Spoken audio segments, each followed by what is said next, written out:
Bonjour les amis, aujourd'hui je vous parle toujours de la manière dont les pays africains peuvent s'appuyer sur la finance islamique pour sortir de la dépendance aux institutions internationales, au financement extérieur. Ça peut être dans le cadre de la coopération bilatérale.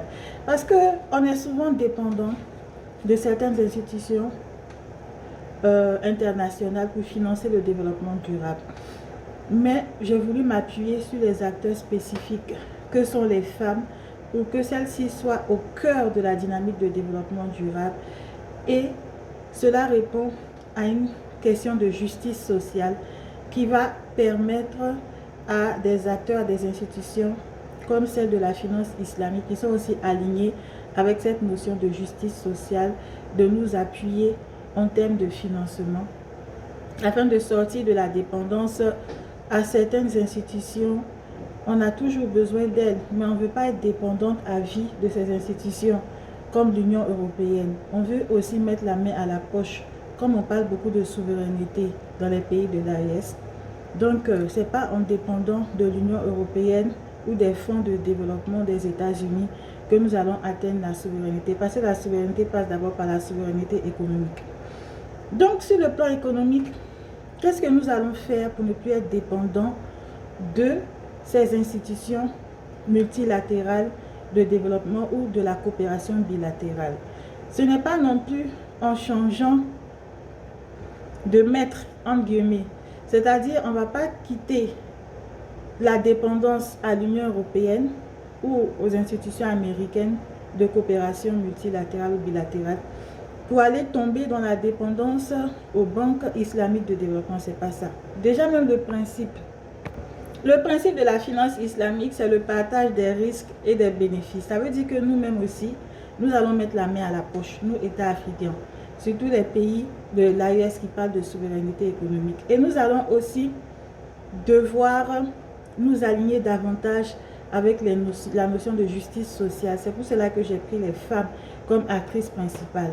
Et je vous ai dit que j'allais prendre pour exemple le Maroc tout le long de cette intervention, de cette vidéo. Aujourd'hui, c'est la deuxième vidéo. Dans la première, j'ai parlé de la manière dont les femmes scientifiques, les femmes artistes pouvaient être aidées à travers des fonds qui vont être financés en partie par les taxes, etc., mais aussi par ces institutions de la finance islamique, parce que cela est aligné avec des notions de justice sociale. Donc, pour revenir aux femmes, aujourd'hui, je vous ai dit que j'allais vous parler de l'agriculture. Je souhaite vous parler du coton malien. Il y a la CMDT qui produit le coton au Mali. C'est une entreprise publique, c'est une société publique. C'est aligné avec la vision du président Modibo Keïta au lendemain des indépendances de nationaliser la plupart des sociétés après la colonisation pour que nos sociétés nous appartiennent, que ce soit des sociétés publiques. Mais il a été confronté à un échec dû à la mauvaise gestion, manque de technicité et d'autres problèmes aussi, les querelles internes entre les fonctionnaires, etc. Donc, comment nous allons nous inspirer de sa vision qui était bonne mais qui a conduit à un échec pour plusieurs raisons qui ne dépendaient pas de lui. Il avait une bonne vision. Pour ne pas tomber dans les mêmes erreurs, aller vers la bonne gestion de ces sociétés publiques.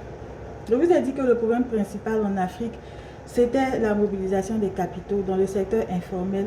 Il y a l'argent. Quand vous allez au marché de Dabanani, là, Raïda, là, les milliards qui circulent là-bas, c'est-à-dire par jour, les millions qui circulent là-bas.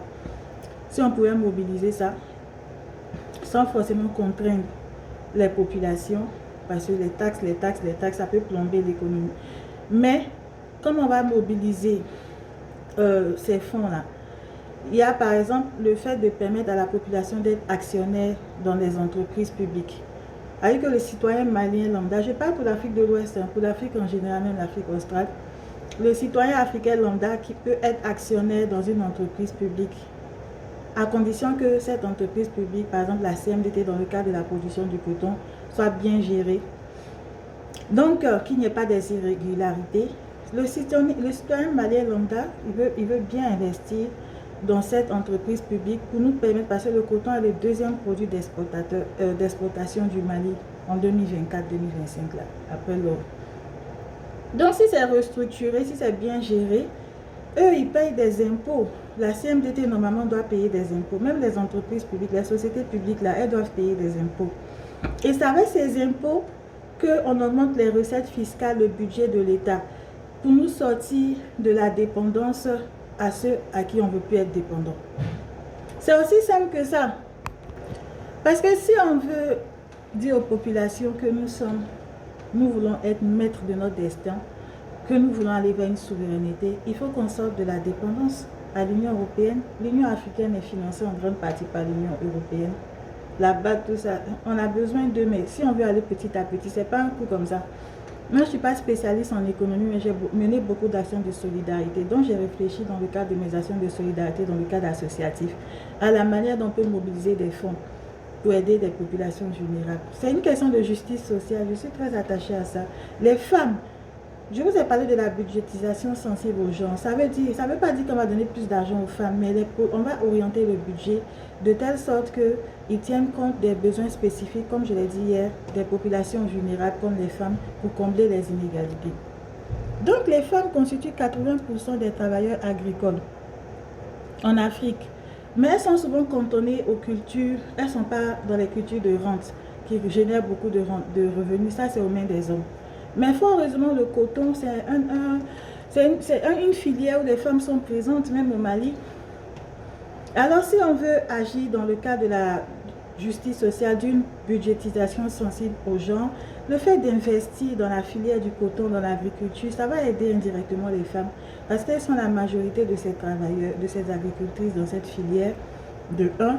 De 2, elles sont les plus vulnérables parce qu'elles n'ont pas souvent accès aux intrants. Elles n'ont pas accès aux moyens de production. Donc, si on crée par exemple un fonds vert dédié aux coopératives de femmes, par exemple, pour les aider à mieux produire le coton et à produire plus de coton au Mali, même en Côte d'Ivoire, ils produisent du coton, à le Burkina. C'est-à-dire qu'un fonds vert dédié aux coopératives de femmes dans la filière coton, et comment on peut financer ce fonds vert? Je parle de sortie de la dépendance à l'Union européenne, sortie de la dépendance aux institutions des autres pays, de la coopération bilatérale. Pas tout d'un coup, mais petit à petit pour atteindre la pleine souveraineté, la véritable souveraineté. C'est en créant, ces fonds verts vont être financés par quoi? Les institutions, la banque islamique, tout ça, ils vont nous aider. Mais nous-mêmes, à la base, je vous ai dit, c'est le partage de risques et de bénéfices dans le cadre de la finance islamique. Nous-mêmes, nous allons mettre la main à la poche. Comment? En créant des fonds. Et ces fonds sont financés par les recettes fiscales. Ces sociétés, comme la CMDT, si elles payent les impôts, c'est des milliards. En 2025, au Mali, ils ont pu mobiliser plus de 500 milliards grâce aux recettes fiscales. C'était que 20% des prévisions. Imaginez si c'était 100%, ça allait couvrir nos besoins. On n'allait pas aller demander à quelqu'un pour que cette personne vienne nous imposer son idéologie. Parce que c'est ça, quand les gens viennent nous financer. Après, ils ont des conditions derrière. La démocratie, nous sommes tous pour la démocratie. Moi, je suis alignée avec les valeurs de démocratie. Mais il y a certaines idéologies, certaines contraintes dont on ne veut pas. Donc, il faut qu'on soit indépendant nous-mêmes pour ne plus avoir ces contraintes. C'est les recettes fiscales. Et la vision du président Modibo Keïta, après les indépendants, je suis alignée avec cette vision. Si on arrive à circonscrire les aléas, c'est-à-dire que les obstacles auxquels il a été confronté, l'adversité à laquelle il a été confronté, qui l'ont conduit à l'échec. C'est-à-dire lutter contre la mauvaise gestion de ces entreprises publiques, impliquer davantage les populations maliennes pour mobiliser des capitaux afin qu'elles puissent être actionnaires au sein de ces entreprises publiques et produire mieux en étant aligné avec une vision de justice sociale. Comment? En créant des fonds verts pour les coopératives de femmes dans la filière du coton. Et ces fonds verts vont être financés par les recettes fiscales et appuyés par les institutions de la finance, les banques islamiques, les institutions de la finance islamique, parce que cela répond à une notion de justice sociale et de partage de risques et de bénéfices. Donc je ferme la parenthèse concernant cet aspect. Je reviens à l'adaptation pour l'agriculture africaine, qui a été promue, je vous ai dit que j'allais vous en parler aujourd'hui, qui a été promue surtout à l'occasion de la COP 22 au Maroc. C'est une COP qui a été décisive, parce que ça a été une COP de l'action. Donc moi, j'ai suivi la chronologie des COP depuis la COP 21 jusqu'à, dans mes publications, je me suis arrêtée à la COP 26, mais on a la COP 30 bientôt là. Et j'ai suivi chaque année l'évolution. La COP 22 au Maroc a été marquante, ça a été un tournant marquant dans l'histoire du développement durable, parce qu'ils ont promis l'adaptation pour l'agriculture africaine, c'est-à-dire l'adaptation, c'est-à-dire comment on va adapter nos systèmes pour réduire la vulnérabilité au changement climatique. Donc, ils ont promu les engrais phosphatés, mais aussi les sols, la disponibilité des sols. C'est très important parce qu'avant de pratiquer l'agriculture, il faut d'abord qu'on ait des sols disponibles. C'est l'occasion de promouvoir des nouvelles technologies dans le domaine de l'agriculture, comme l'agriculture verticale, l'agriculture hors sol, l'agriculture en terrasse. Tout ça, c'est une manière de répondre à l'absence de disponibilité des sols dû au réchauffement climatique avec son lot de sécheresse et d'inondations. Voilà pourquoi j'ai trouvé que la COP 22 était une COP décisive dans la dynamique du développement durable et qu'on pouvait s'en inspirer donc de l'adaptation pour l'agriculture africaine pour faire toujours des femmes les actrices qui sont au centre, au cœur de la dynamique du développement durable parce que ce sont elles qui maîtrisent les savoirs ancestraux en matière d'agriculture durable, respectueuse de l'environnement. Et ce sont celles qui ont le plus besoin de soutien, d'aide pour avoir accès à des intrants, à des moyens de production. Et la manière dont financer tout cela, je l'ai évoqué dans la première partie de ma présentation. Merci. Donc demain, nous allons revenir sur les questions d'élevage, toujours dans cette dynamique alignée avec le développement durable et appuyée en s'appuyant sur les femmes.